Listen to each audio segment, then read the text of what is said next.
give it all away. And remember, there's also $300,000 on the line. On top of that, it's life-changing.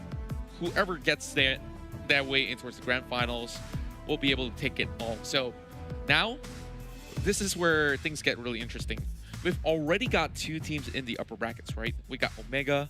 We've already got the likes of Burmese Schools. That's right. I think Bren just locked in their slot earlier. Yeah, that definitely is true. And I really wonder, this last slot here is to be decided in this very final game.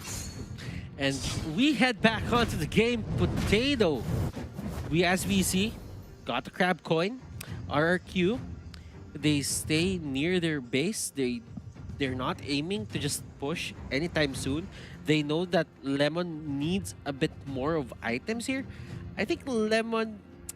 Do you think that his positioning is a bit put into a bad spot just because he went for the Aegis rather than the Flicker?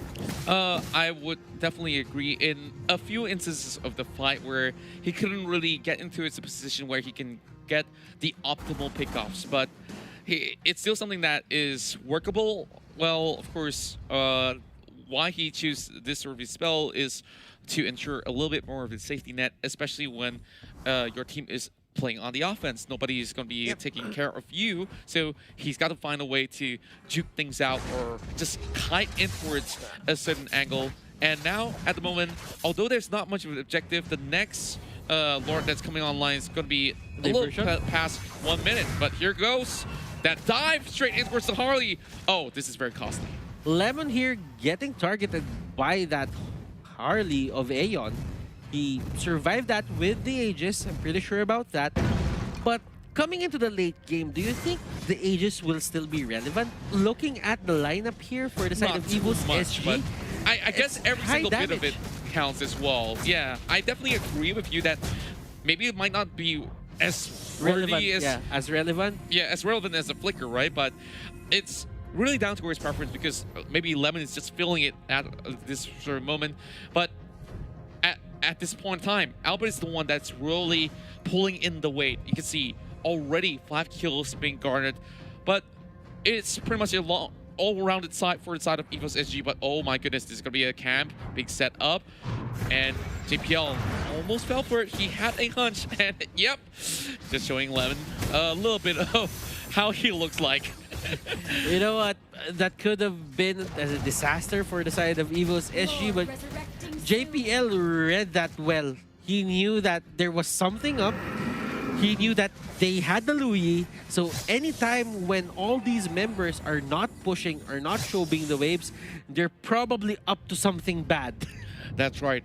And speaking of up to something, EVOS SG is already starting things off. Diversion already being used up for the flank. Psycho as well has been there, diving right in. This is going to be the Lord being on the last quarter of health. R7 is just moving, marching in their way just to try to clip over outside of Aeon as they completely ditch the Lord. But they're looking for the kills, and RRQ Hoshi is going to be finding 2 members down for the side of EVOS. Pokemon is next one on the chopping block, and most of the members of RRQ survive except for Psycho. This is looking relatively good for them to just get their hands on towards the Lord, having 2 members to be manning that. But JPL, he's got other plans. He's trying to force a split push, but he's coming right back for the Lord. But what can he do? He doesn't really have Retribution on his side, but all he can do is just to disrupt this at the very moment. This is going to be really crucial right now, but he can only watch as it falls to the hands of RQ Hoshi. And so he gets that shut down. Great pickup, but now there's a bigger problem here with the Luminous Lord in the hands of RRQ.